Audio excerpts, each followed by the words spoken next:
Y eso es lo que significa vivir la buena vida. Es la pregunta de hoy.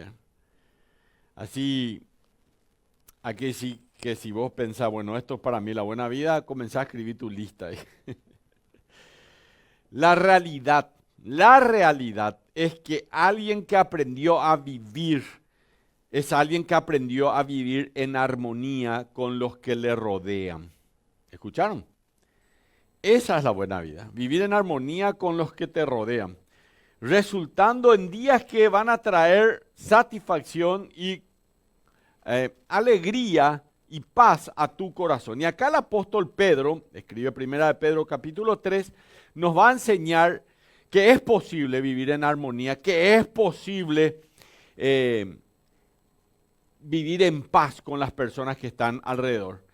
Y nosotros como creyentes tenemos que, el versículo anterior, ya un poco antes, comenzaba hablando, miren lo que dice el versículo 8, finalmente sed todos de un mismo sentir, a la iglesia le está hablando, compasivos, amando fraternalmente, misericordiosos, amigables, no devolviendo mal por mal, ni maldición por maldición, sino por el contrario, bendiciendo, sabiendo que fuisteis llamados para que heredaseis bendición. Entonces vos ahora vamos a ver que querés tener días felices. Bueno, también está lo de arriba, que dice que tenemos que amarnos fraternalmente, tenemos que ser misericordiosos y amigables, y no devolviendo mal por mal, sino al contrario. Al contrario quiere decir que, tipo, alguien me hizo un daño a mí. Y a partir de ahora le ignoro. ¿Eso es lo que dice la Biblia? No, no dice eso. La Biblia dice al contrario, bendiciendo. Algunos me dicen, pastor, muy bien, yo creo que él ya lo voy a ignorar. Ya no voy a dejar que eso, sino la Biblia dice bendiciendo. Es decir, hay que ir más allá, inclusive bendiciendo, ¿verdad? Así que un comentarista escribió acerca de 1 de Pedro 3:9, podemos elegir soportar a los que están alrededor nuestro. Podemos elegir soportar. Después dice él, ya que consideramos que la vida está llena luego de cargas, entonces podemos elegir soportar. Este escritor decía así, podemos elegir soportar porque la vida está llena de cargas. Podemos elegir escapar y vivir huyendo quizás de las dificultades. O podemos elegir disfrutar, soportar, escapar o disfrutar. Confiando en un Dios, podemos disfrutar confiando en un Dios que tiene el control. Dios tiene el control.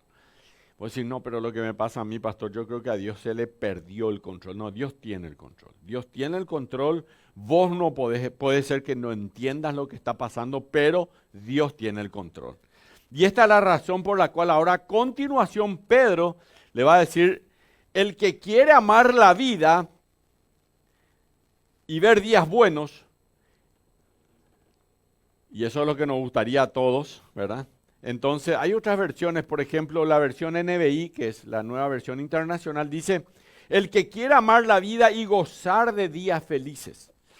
La nueva, otra versión dice, si quieres disfrutar la vida y ver muchos días felices.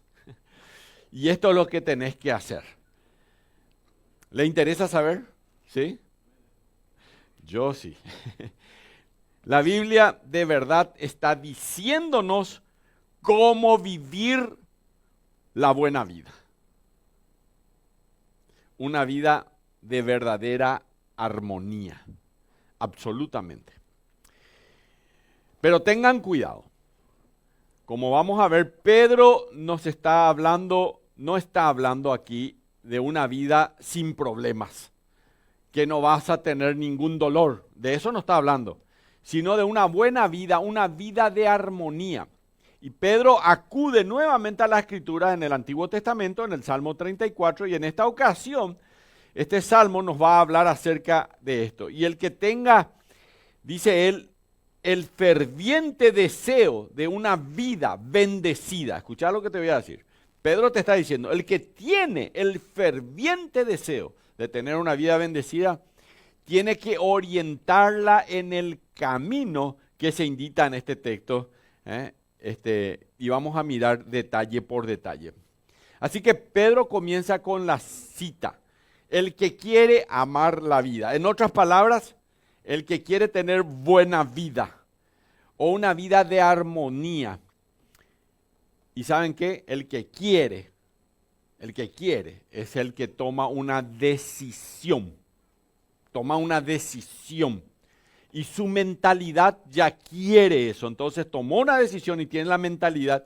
Y esa decisión la va a tomar cada mañana. Por ejemplo, algunos hoy decidieron venir a la iglesia. Eso ya fue una decisión buena. Cada mañana se va a levantar de la cama y va a decir, yo quiero tener buena vida. Aquí se podría traducir también el que desea. Literalmente el que quiere. O el que se decide a amar la vida y ver días buenos. Y Pedro se refiere a una mentalidad de fe que confía en que Dios está en cada situación de su vida, sea cual sea. Y se está refiriendo, Pedro, a una persona que elige por fe ver la vida como algo que tenemos que amar. Yo amo la vida, porque yo sé que Dios tiene el control de mi vida. Cuando yo veo personas que viven de repente en una situación en la cual pasan por momentos difíciles y se entristecen, muchas veces están olvidando que Dios tiene el control, que no sabemos por qué sucede lo que sucede, pero Dios tiene el control. Tenemos que seguir amando la vida y amando la vida vamos a salir adelante, porque eso es lo que dice la palabra del Señor. Para que nuestra vida transcurra en un ambiente bendecido, lo que no significa que no vamos a tener problemas ni que no vamos a tener pruebas, necesitamos no solo tener el deseo de ver días buenos, sino también va a ser necesario obedecer los mandamientos que Dios nos ha dado. Y por eso el apóstol Pedro va a hablar acerca de esto. Así que él va a darnos unos mandamientos más. Él ya nos dio unos mandamientos, la semana pasada yo estuve hablando sobre esto, versículo 8 hasta el versículo 9. Él decía, sed todos de un mismo sentido. Son mandamientos. Estos son imperativos. El imperativo en el español, para aquellos que estudiaron castellano, sed es una orden. Tenés que ser esto. ¿Querés eso? Tenés que ser. Entonces el versículo 8 decía, sed todos de un mismo sentir. Sed todos compasivos. Sed todos amadores fraternalmente. Misericordiosos. Sed todos amigables. No devolviendo mal por mal, ni tampoco maldición por maldición. Esto tenemos que ser. Esto es lo que tenemos que hacer. Y ahora en el versículo 10 va a decir, ¿por qué tenemos que ser eso? Es decir, que él nos va a decir, ¿por qué tenemos que ser esto? ¿Por qué tenemos que hacer esto? Y él va a decir, porque el que quiere amar la vida, capítulo 3, versículo 10. Una vida digna de ser vivida. Escucha bien. Es aquella que se propone en sí misma o en sí mismo cultivar estas virtudes que vamos a ver hoy. Entendiendo que es una virtud, que es una cualidad que una persona manifiesta a través de qué cosa? De sus acciones. Así que en primer lugar, dice la palabra de Dios, refrene su lengua del mal y no hable engaños, ¿verdad? Un poquito ahí. Refrene su lengua del mal y no hable engaños. El que quiera amar la vida, refrene su lengua del mal y no hable mal. Y este es un imperativo, un mandamiento, y como escribió un erudito griego, implica un control enérgico. En otras palabras, usa todas sus fuerzas para mantener la boca cerrada cuando se trata de decir algo malo o algo que está mal. Miren, escuchen lo que les voy a decir. Las palabras que decimos construyen puentes o levantan muros. Les repito, las palabras que decimos construyen puentes o levantan muros. A veces herimos por apresurarnos a hablar y a veces perdemos amistades por no refrenar nuestra lengua. Una hermana que tenía problemas con esto una vez me dijo: pastor, voy a hacer un ayuno, pero no de ayuno corporal. Voy a hacer un ayuno de 21 días de no hablar mal de nadie, no quejarme por nada. Fue un desafío, ¿eh? Yo quiero que hoy, por ejemplo, más de uno o más de una acá diga: yo voy a hacer un ayuno 21 días de no hablar mal de nadie, de no quejarme por nada. En vez de decir, no me ayudan luego, o no sirven luego, no sirven para nada. Decir gracias a Dios que tengo a alguien, o decir gracias a Dios confío en ti. Bueno, esta hermana, su rostro mejoró después de los 21 días. Y se hizo también una costumbre. Acuérdense que según la ciencia, si 21 días es algo, se crea un hábito. Entonces, esta hermana se creó un hábito. La palabra traducida mal, acá dice: refrene su lengua del mal. Puede referirse a cualquier tipo de lenguaje malo, profano, calumnioso, impuro, degradante. Cualquier cosa de estas cosas. Refrene su lengua del mal. A veces de repente vemos algunos niños que son groseros y a veces o aprenden en el colegio o aprenden en su casa. Refrene su lengua del mal, porque ¿qué le estoy enseñando? Y la verdad es que incluso antes de leer este mandamiento, ya sabemos que la mayoría de nuestros problemas se crean por causa de nuestra boca, ¿o no? Así es, porque si no, ¿para qué Pedro dice esto? Si el apóstol Pedro, ¿verdad? Ya sabía que los problemas en la iglesia era por esto, los problemas en su casa era por esto, los problemas en su trabajo era por esto, los problemas con sus familiares era por esto. Y esto es lo que Pedro nos está diciendo, que tenemos que refrenar nuestra lengua del mal. Esto es controlar con firmeza ese miembro que está aquí en nuestra boca, que es peligroso, como dice Santiago. La lengua es un miembro pequeño, dice Santiago, y se jacta de grandes cosas. ¿Ves cómo una pequeña cerilla puede encender un gran fuego? Dice la palabra de Dios. La lengua está puesto en medio de nuestra cabeza, ¿verdad? Y dice, y está contaminada por el infierno. Santiago, lean capítulo 3. Pastor, no, esa es la mía, ¿verdad? Por eso a veces no tenés que morderte la lengua, porque imagínate, ¿verdad? La Biblia dice que la lengua tiene un veneno mortal. No lo digo yo. Santiago capítulo 3, lean. Lean Santiago. Eso dice Santiago. Santiago. Acuérdense, Santiago fue el primer libro que se escribió del Nuevo Testamento. El Nuevo Testamento, el primer libro escrito fue Santiago. Miren lo que dice Santiago, es decir, la lengua tiene veneno mortal. Dice que está influenciado por el infierno mismo. Yo creo que sí, dice por algunas personas. Pero bueno, el nuestro también, si es que no la cuidamos. Así que hoy vamos a hablar acerca de esto. Nadie puede hablar palabras venenosas como otros, contra otros, e impedir que alguna parte de ese veneno le afecte a sí mismo. Si yo hablo palabras venenosas contra alguien, yo me estoy envenenando también a mí mismo. Miren, No es de extrañar, ¿verdad?, que la Biblia dedique tanto tiempo a advertirnos, a instruirnos sobre el uso de la lengua. La Biblia habla acerca de una lengua jactanciosa, Salmo 12:3. La Biblia habla de una lengua perversa, Proverbio 10:31.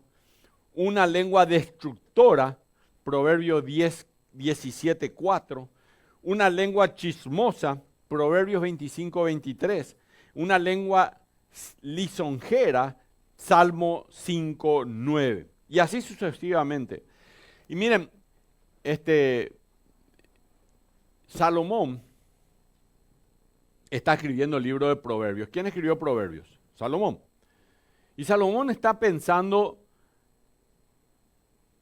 y dice en Proverbios 18:21, la muerte y la vida están en poder de la lengua. La muerte y la vida están en poder de la lengua. Imagínense. Y mientras Salomón escribe, la muerte y la vida están en poder de la lengua, él está pensando en su papá. ¿Quién era el padre de Salomón? David. Y David escribió en el Salmo 141:3, pon guarda mi boca, le dice a Dios David en un salmo, pon guarda mi boca, oh Jehová, guarda la puerta de mis labios.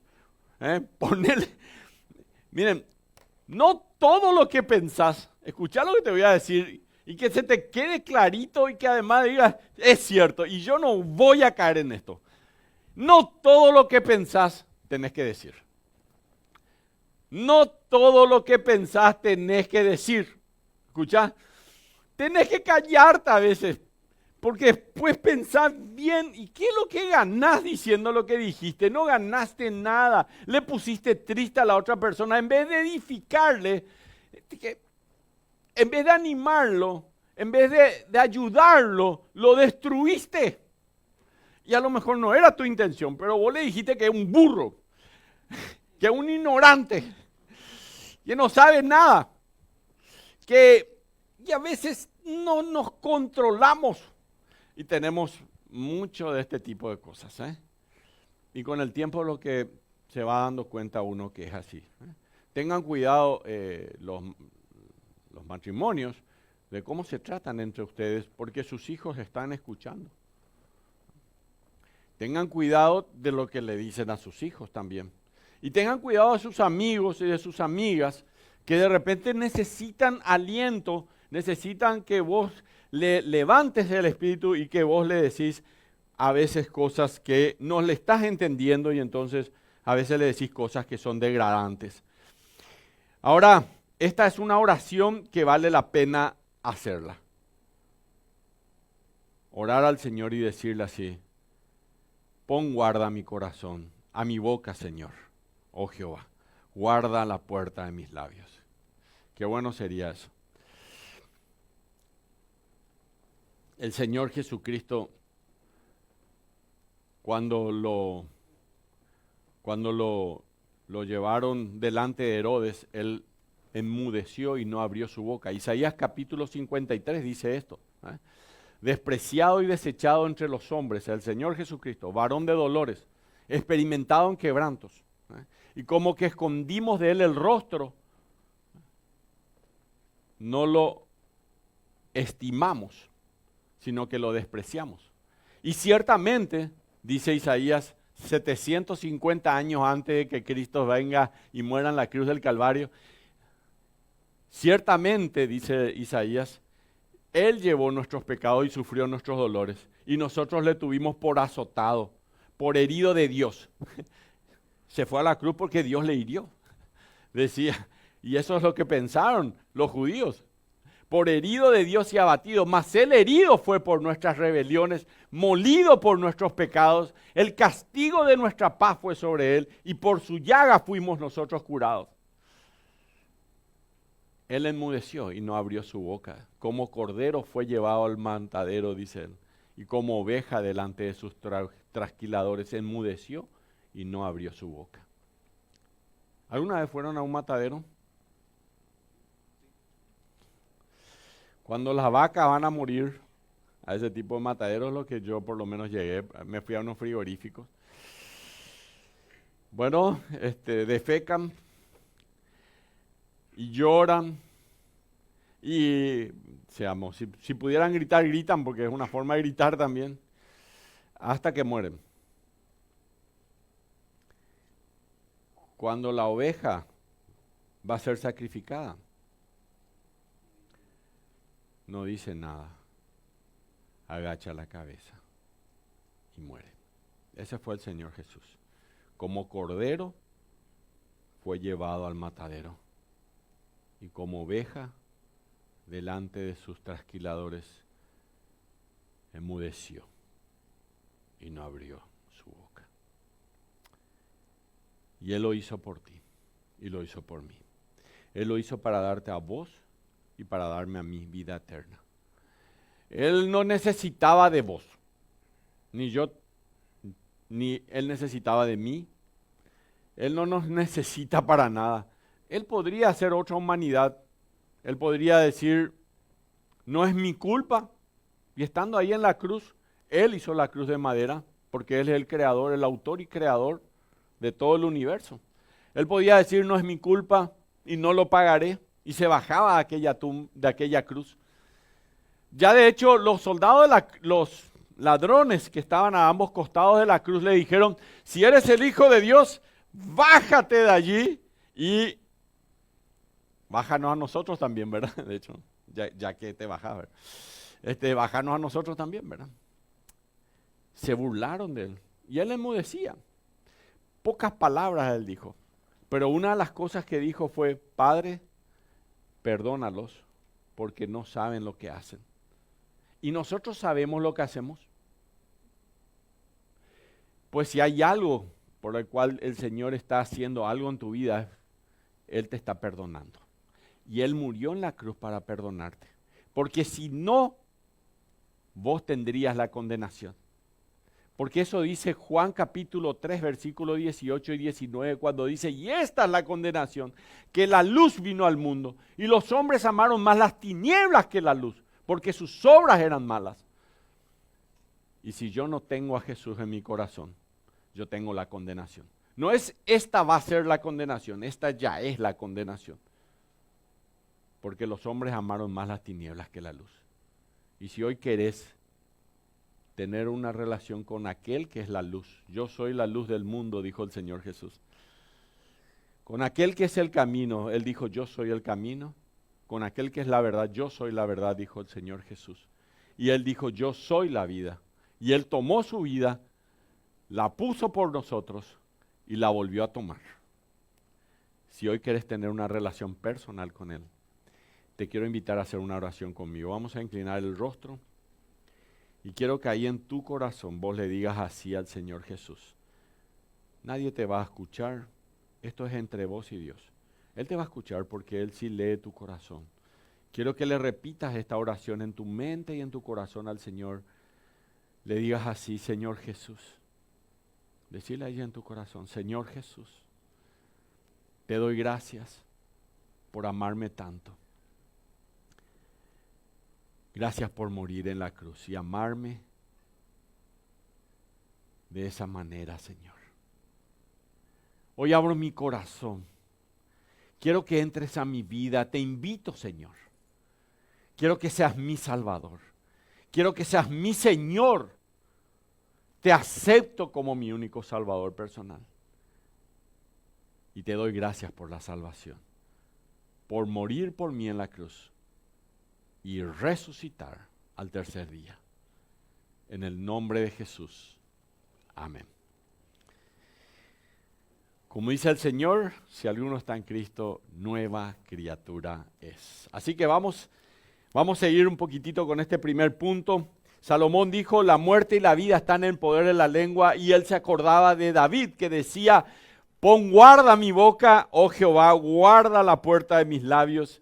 La lengua mala se expresa por los labios engañosos. Miren lo que dice el versículo. Primera de Pedro capítulo 3, versículo 10. Refrene su lengua del mal y sus labios no hablen engaño. La última parte del versículo. La lengua mala se expresa por los labios engañosos. Y a eso se refiere el apóstol Pedro cuando dice, no hable tus labios engaños. Estamos hablando de falsedad, esas media mentiras. Casi, no le dije nomás todo, pero dije algunas cosas. Si queremos vivir en una verdadera armonía, tenemos que tener una gran energía y una intencionalidad determinada cada día de refrenar la lengua. No tengo que decir nada malo. Hagan la dieta de los 21 días. A ver si les sale. A ver si pueden. Sean honestos, digan la verdad, hagan las cosas que dice la palabra de Dios. Vamos a ver si llega alguno. Miren, hay un viejo dicho que dice que el hombre es dueño de su silencio y esclavo de sus palabras. Y eso dice la palabra de Dios. ¿Se dieron cuenta? Eso dice la palabra de Dios. Exactamente, el hombre es dueño de su silencio y esclavo de sus palabras. Y también es esclavo de lo que escriben en el WhatsApp. Y también esclavo de lo que escriben en el Facebook y en el TikTok y en el Instagram y en todas las redes sociales. Alguien que cultiva esa virtud de refrenar su lengua es también aquella persona que además decide, en segundo lugar, apartarse del mal y hacer el bien. Primera de Pedro capítulo 3, versículo 11, dice, para mí que me parece obvio esto para un creyente, más vale que si un cristiano es cristiano, como dicen, se tiene que apartar del mal y hacer el bien. Aquí el verbo que traduce apartarse implica un fuerte rechazo de lo que es pecaminoso. Da la idea de hacer un gran esfuerzo. Me esfuerzo por hacer el bien y no el mal. Y Pedro efectivamente dice, esfuércense al máximo para alejar el pecado de sus vidas. Y el verbo también conlleva la idea de desviarse para evitar una colisión. Es decir, no choques contra el pecado. Si no se mantienen alerta, van a tener un choque, ¿verdad? Van a chocar y caer en el pecado. Así que no basta con evitar solamente el pecado, debemos llenar nuestras vidas de bondad, que es fruto del Espíritu Santo. ¿Cuáles son los frutos del Espíritu Santo que el creyente tiene que tener? Amor, gozo, paz, paciencia, benignidad, bondad. Y eso dice la palabra de Dios. Fe, mansedumbre, templanza, el dominio propio, ¿verdad? Todos son los frutos, son 9. Y la idea que Pedro está diciendo no es la de apartarse relativamente de la práctica del mal o separarse prácticamente de eso, sino alejarse de todo lo que está mal. Y esto demanda una determinación. Yo lo digo, voy a hacerlo. Así que es bueno esclarecer o establecer una distancia de todo aquello que pueda servir de tentación a nuestra nuestra naturaleza caída, y mantenernos distantes. Así que no olvidemos que el mal siempre está cerca. El mal siempre está cerca, ¿o no es así? Así es. El mal siempre está cerca de nosotros. Por eso, Hebreos capítulo 12 nos alienta a despojarnos de todo peso y del pecado que nos asedia. Siempre me llama la atención que dice en singular y no en plural. Despojémonos pues, así que hermanos, dice, teniendo en derredor nuestro, capítulo 11 mostró a todos los grandes héroes de la fe. Y luego en el capítulo 12 dice, versículo 1, así que hermanos, teniendo en derredor nuestro tan grande nube de testigos, despojémonos de todo peso. Los pesos son aquellos problemitas que tenés, que culpa de fulana, culpa de fulano, yo soy así, yo realmente no, yo hubiera sido otra persona si no fuera por fulana o porque fulano me hizo este daño y por eso, olvídate ya de eso, ya pasó, despojémonos, dice la Biblia, de todo peso y después dice, y del pecado que nos asedia. Es singular. Yo siempre digo, ¿por qué es tan singular? ¿Por qué no está de los pecados? Porque cada uno de nosotros tenemos un pecado diferente que nos asedia, nos asedia. Ahí está, todo el tiempo, pum, pum, pum, pum, nos asedia. Porque Satanás, que no es creativo, entre paréntesis, quiero que sepan que siempre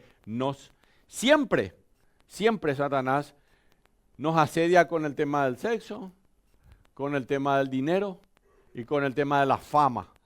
Siempre esas son la manera que nos va a hacer caer. Ahí está, la plata, el dinero, ¿verdad? La fama y, de hecho, el pecado del sexo. Entonces, Satanás no es muy creativo, siempre hace lo mismo. Y aquí es cuando nosotros, por problemas, dice la Biblia, nos dice, despojémonos de todo peso. ¿Saben? Hay ahí algo que nos lleva un poco a pensar en aquellas personas que son tóxicas. ¿Conocen eso? ¿Saben lo que son las personas tóxicas? Siento decirlo, ¿verdad? Pero hay madres que son tóxicas.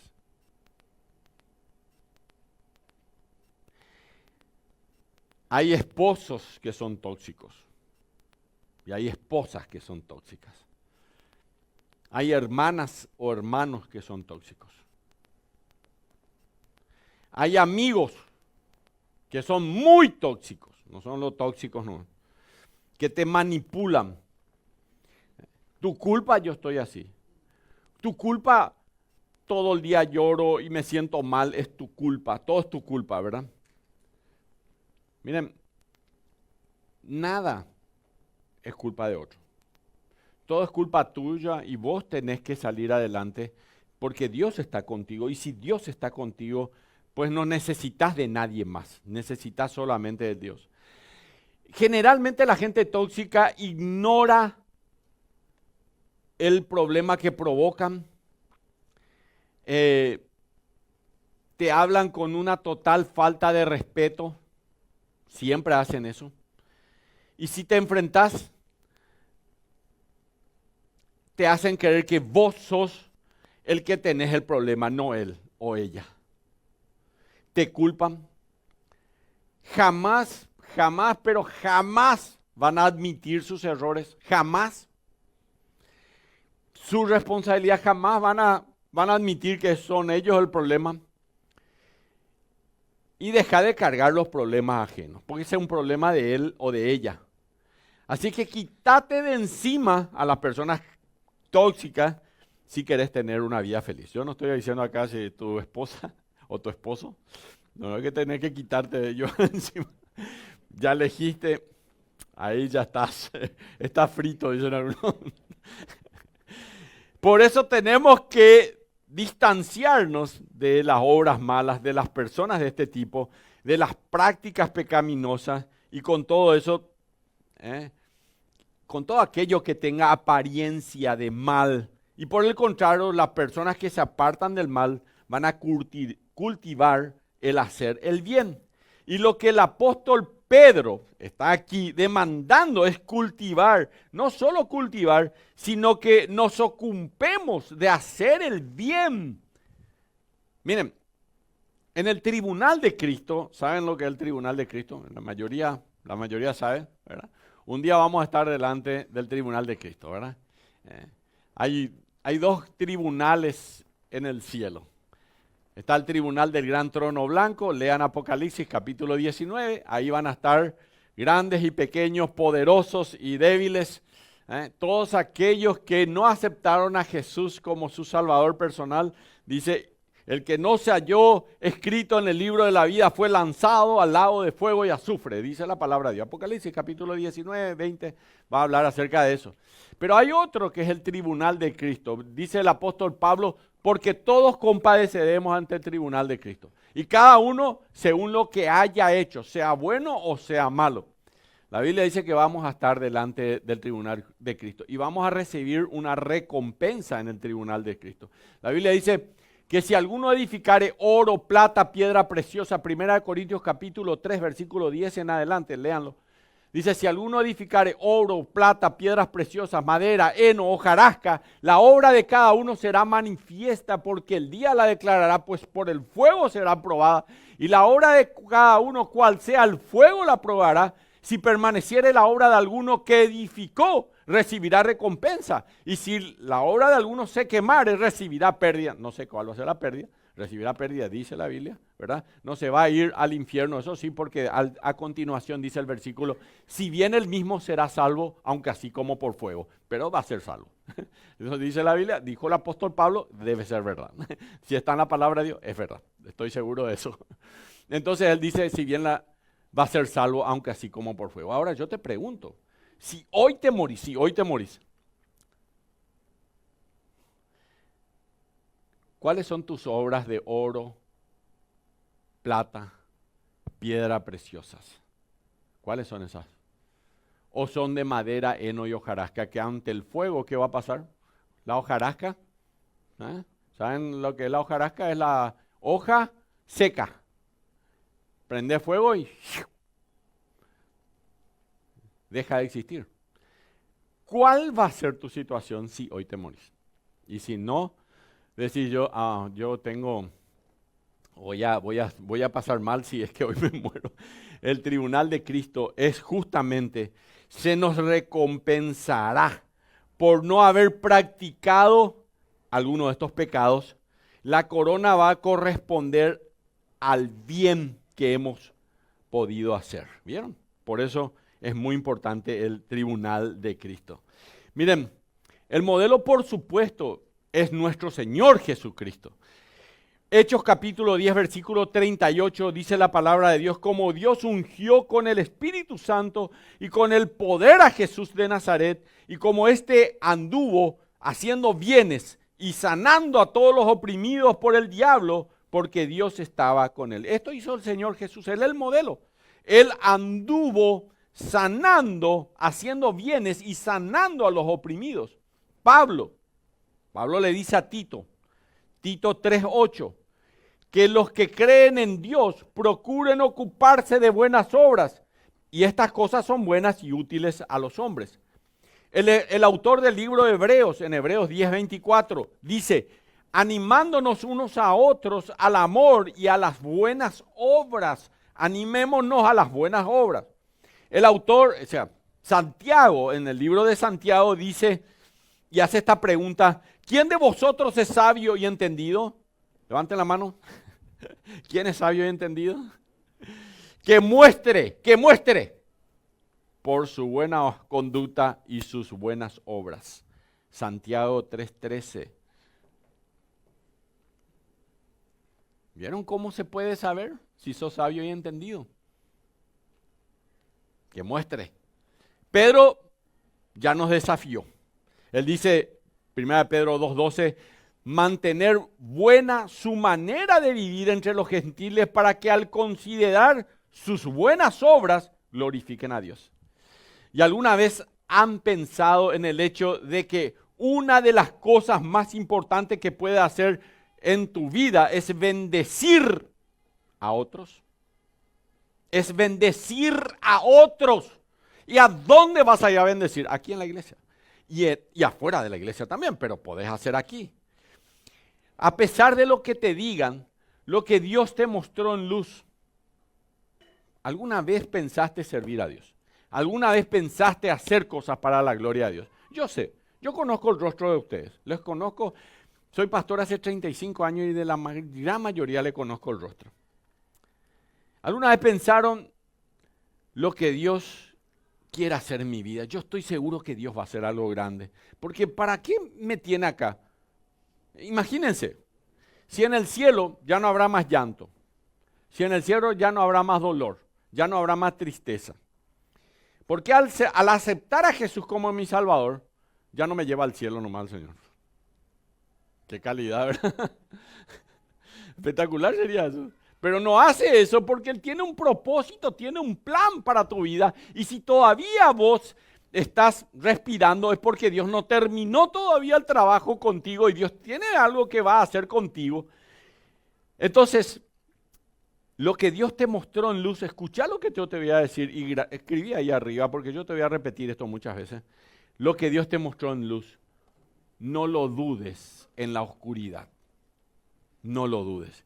Dios no cometió el error de mostrarte algo. Dios no cometió el error de darte una visión. Dios no cometió el error de darte una iglesia. Dios no cometió el error de darte una familia. No es coincidencia, porque Dios no busca que te sostengas con tus fuerzas. Escucha lo que te voy a decir. Dios no está buscando que vos te sostengas con tus fuerzas. Él no espera que tengas los contactos para resolver los problemas, o el dinero para resolver el problema, o el plan perfecto para resolver los problemas. Dios espera que te rindas a Él, que te rindas a Él completamente y le digas, Señor, está bien, no sé cómo, pero si tú lo dices, adelante con tu voluntad. Y te quiero decir algunas cositas. Escucha. Rendirse duele. Me gustaría alentarle, pero rendirse duele. Es un proceso de desarme. Te tenés que desarmar. Te quita tu seguridad porque ahora te rendiste al Señor, entonces te quita tu seguridad, te deja en el suelo, te aparta de prepararte, porque quiere usarte Él y te prepara para algo más grande. Y Dios te asegura que no creas, y se asegura de eso, que no creas que vos sos la fuente de ese poder, la fuente de esa riqueza, la fuente de esas ideas, la fuente de que todo se va a resolver. Dios se asegura de que vos no creas que vos sos la fuente. Y cuando no te queda nada, ahí Dios empieza la verdadera manifestación de Él. Dios empieza su bendición y Dios empieza con el milagro que Él va a hacer en tu vida. Pedro sigue hablando de otra tarea muy esencial que hay que cultivar y va al punto 3 rápidamente ya. El último vamos después al cierre. Busca la paz y síguele. Voy a decirle rapidito. Debemos huir de algo, del mal. Ya dijimos, versículo 11. Y ahora debemos perseguir algo. Al final, ¿qué es lo que hay que perseguir? La paz. Pedro escribe, busque la paz y sígala. Pedro usa verbos que implican intensidad. Hay que buscar frenéticamente y perseguir, lleva la idea de buscar diligentemente, perseguir, incluso cazar la paz. La paz es uno de los distintivos de los verdaderos cristianos. Y por esta razón el apóstol Pablo enseña, Romanos capítulo 12, versículo 18, dice así, si es posible, en cuanto dependa de vosotros, estad en paz con todos los hombres. Me gusta mucho el apóstol Pablo. Pablo no dice, vas a estar en paz con todos los hombres, pero en cuanto dependa de vos, o sea, si es posible, dice el apóstol, Romanos 12, 18, anoten, porque esto es muy interesante, ¿verdad? Pablo dice, no sé si vas a lograrlo, pero si es posible, dice él, si es posible, y en cuanto dependa de vos, está en paz con todos. Pero si es posible, y si depende de vos, está en paz con todos. ¿Vieron? Muy realista el apóstol Pablo, ¿eh? Si es posible, en cuanto dependa. Esa es la razón que debemos seguir. Lo que contribuye a la paz y a la mutua edificación. La paz no es algo que simplemente sucede. Alguien dijo, los cristianos deberían ser conocidos en el mundo como pacificadores, no alborotadores, no agitadores, sino pacificadores. Jesucristo dijo, bienaventurados los pacificadores. Mateo 5:9. Vivimos en un mundo que no conoce la paz. No conoce la paz. ¿Habrá alguna situación pendiente en esta mañana? Perdón, voy a quitarles un poco para hacerle meditar. ¿Habrá una situación pendiente en esta mañana que no te permite vivir en paz? ¿Hay alguna situación que no te permite ni siquiera buscar la paz y menos seguirla? Miren, si queremos vivir en armonía, necesitamos cultivar estas virtudes. Pero es muy importante, y el versículo 12 termina así, miren lo que dice, porque los ojos del Señor están sobre los justos. Esta es la promesa. Los ojos del Señor es la base de la felicidad. Los ojos del Señor están sobre los justos. Es la base de la felicidad. Es vivir en comunión con el Señor. Sus ojos van a estar sobre nosotros y sus oídos. Tenés que creer en la palabra de Dios, porque ¿para qué venía a esta iglesia si no vas a creer en la palabra de Dios? Entonces venía a perder tu tiempo acá. Dice, y sus oídos, los oídos del Señor están atentos a sus oraciones. Los ojos del Señor están acá. La verdadera alegría, queridos hermanos y hermanas, no viene de las circunstancias, no viene de las cosas que ocurren, no vienen de los viajes, no vienen de la parte financiera, sino saber que Dios nos ve y escucha nuestras oraciones. Él está atento a cada lágrima tuya. Él está atento a cada una de tus lágrimas. Dios está atento a ese clamor silencioso tuyo de tu corazón. La persona feliz es la que sabe que no está solo o no está sola y que el cielo está abierto para él o para ella. Y Pedro lo dice así. Puede parecer que Dios no está al tanto de lo que te está pasando, pero Él lo ve todo y ha escuchado cada oración. Y Él también está al tanto de lo que está en tu contra. Miren lo que dice el pasaje de la Biblia. Pero el rostro del Señor está en contra de aquellos que hacen el mal. Porque a Dios, anota esto, no se le escapa nada. Y Él está atento a aquellos que te hacen mal. Vamos a la conclusión. Espero que Dios le haya alentado hoy. Este fue el deseo de mi corazón. ¿Te gustaría ver buenos días? ¿Te gustaría ver buenos días? ¿Días buenos? Un día bueno para el creyente que ama la vida no es aquel que recibe mimos, protección, sino aquel en el que experimenta la ayuda y la bendición de Dios debido a las pruebas, aún en medio de las pruebas y los problemas de la vida. Un día bueno es aquel en el que Dios es magnificado por nosotros. Es el día cuando recibimos respuestas a nuestras oraciones. Es cuando comprobamos la voluntad de Dios, que Dios es un Dios bueno. Ese es un día bueno. Es cuando sentimos la cercanía de Dios.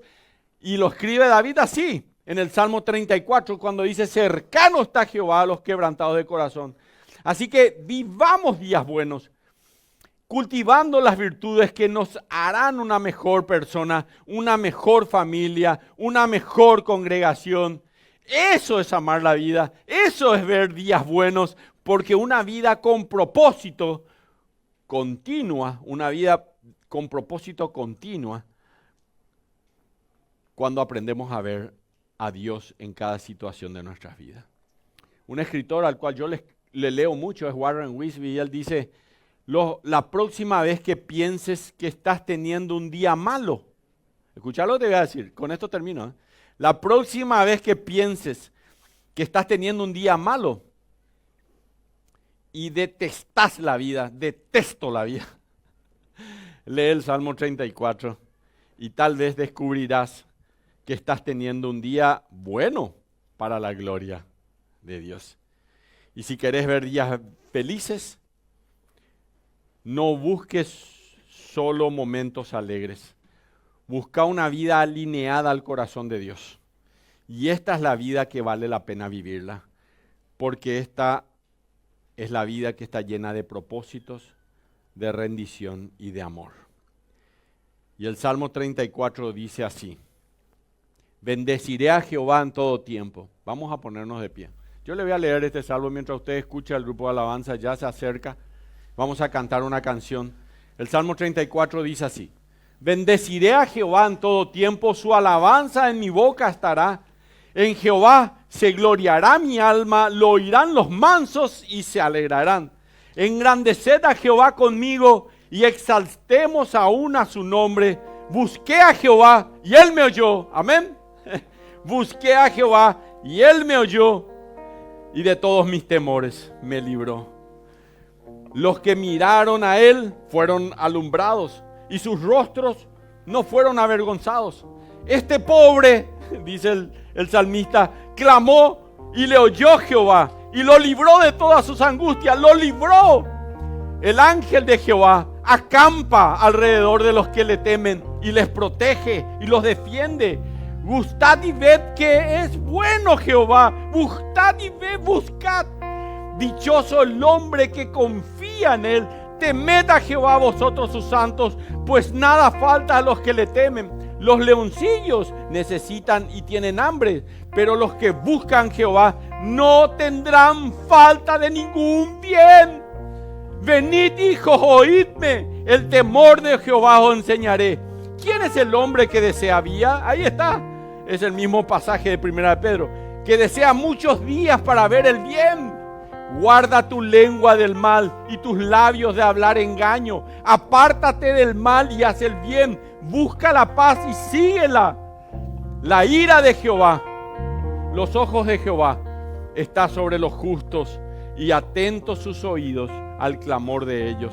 La ira de Jehová contra los que hacen mal, para cortar de la tierra la memoria de ellos. Claman los justos y Jehová oye y los libra de todas sus angustias. Cercano está Jehová a los quebrantados de Jehová de corazón. Cercano está Jehová a los quebrantados de corazón. Y salva a los contritos de espíritu. Muchas son las aflicciones del justo, pero de todas ellas las librará Jehová.